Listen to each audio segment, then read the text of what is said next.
दापोली तालुक्यातील दाभोळ जिल्हा परिषद गटात यंदा एक प्रेरणादायी कहाणी घडली आहे। खानदेशातील शेतमजूर कुटुंबात जन्मलेल्या साधनाताई मिहीर महाजन यांनी संघर्षातून उभं राहत कोकणात दणदणीत विजय मिळवलाय।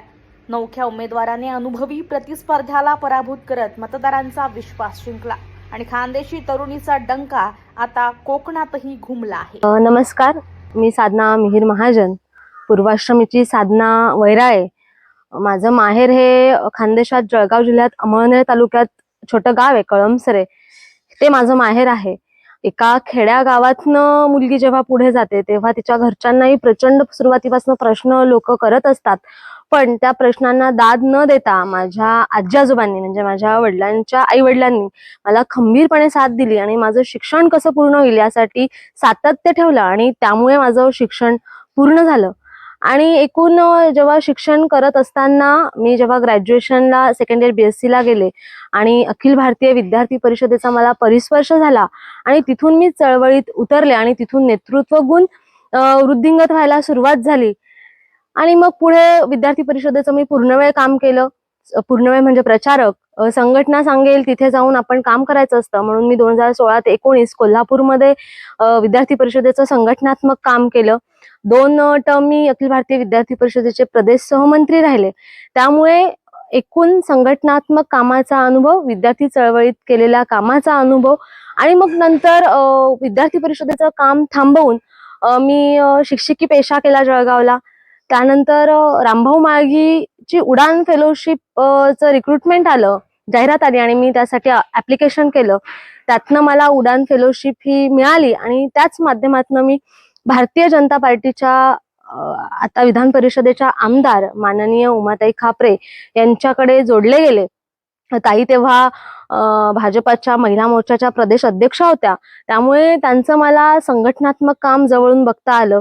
6 महिन्यांनी त्या विधान परिषदेच्या आमदार झाल्या आणि आमदार झाल्यानंतर विकास कामं कशी करायची, कुठली कामं कुठल्या सेक्टरमधनं आणायची, ह्या गोष्टीचा मला अभ्यास करता आला। त्यामुळे राजकीय पार्श्वभूमी ही मला उमाताईंकडनं मिळाली असं म्हणायला हरकत नाही। त्यामुळे ताईंचे मी खूप आभारी आहे। आणि नंतर ताईंसोबतच काम करत असताना माझं मिहीर महाजनांशी लग्न झालं आणि लग्न करून मी कोकणात कोळथरे गावात आले। कोळथरेत आल्यानंतर माझ्या ह्या महाजन कुटुंबाची पार्श्वभूमी जी होती ती सामाजिक पार्श्वभूमी आहे, ते कुटुंब पूर्ण संघाचं आहे आणि त्यामुळे एक अजून बळ मिळालं सामाजिक कामात। माझे सासरे दीपक महाजन, माझे आजे सासरे कृष्णमामा महाजन, त्यानंतर आता माझे पती मिहीर महाजन हे सर्व सामाजिक कामात आहेत। मागच्या टर्मला माझ्या सासूबाई ज्योती महाजन या कोळथरे ग्रामपंचायतीच्या सरपंच होत्या, त्यांचा कार्यकाळ पण उत्तम राहिला, त्यांच्या कार्यकाळात पण विकास कामं व्यवस्थित झालीत, त्यामुळे लोकांचा एक विश्वास बसला। आणि पुढे जेव्हा ह्या निवडणुका जाहीर झाल्या तेव्हा दाभोळ गटामध्ये ओबीसी महिला हे आरक्षण पडलं आणि मग वाटलं एक नेतृत्व गुण होतच आणि म्हणून वाटलं की आपण निवडणूक नक्कीच लढवू शकतो आणि आपल्याला एक राजकीय पार्श्वभूमी उमाताईंकडनं मिळालेली असल्यामुळे, त्याचा अभ्यास असल्यामुळे आपण काम करू शकतो याची मला खात्री होती आणि आहे आणि नक्की करीन।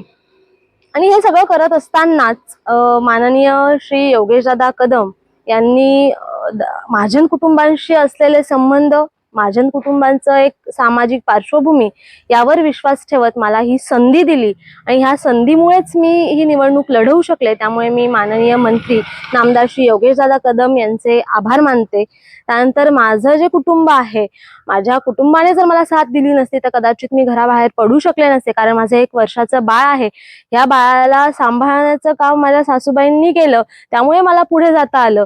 म्हणूनच माझ्या सासूबाई, अर्थात मी त्यांना आई म्हणते, आई बाबा म्हणजे माझे सासरे आणि माझे पती मिहीर, या सर्वांचेही मी आभार मानते। आणि सगळ्यात मोठा वाटा जो आहे, एवढं मताधिक्य मला ज्यामुळे मिळालं ते मतदार बंधू भगिनी या सर्वांचेही मी आभार मानते। आणि हे सर्व करत असताना मला मत कशी मिळतील, मी चांगल्या मतांनी कशी निवडून येऊ शकते यासाठी सर्व कार्यकर्ते, शिवसैनिक, त्यानंतर पदाधिकारी या सर्वांनी प्रयत्न केले आहेत।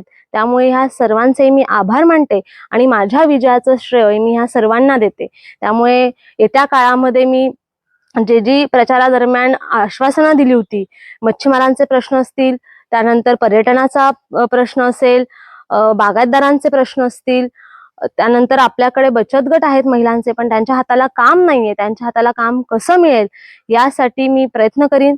रोजगाराच्या संधी कशी उपलब्ध करता येईल, कारण की आपला कोकणातला युवक बाहेर कामानिमित्त जातोय, तर हा फ्लो कसा थांबवता येईल यासाठी येत्या कार्यकाळामध्ये माननीय मंत्री नामदार श्री योगेशदादा कदम यांच्या मार्गदर्शनाखाली काम करण्याचा नक्की प्रयत्न करणार आहे.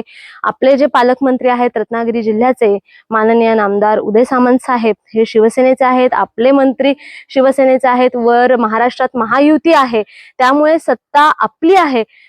या सर्वांची सांगड घालून विकास कामं अधिकाधिक करून आपला जो भाग आहे तो प्रबळ करण्यासाठी मी नक्की प्रयत्न करीन असं आश्वासन देते आणि थांबते. धन्यवाद.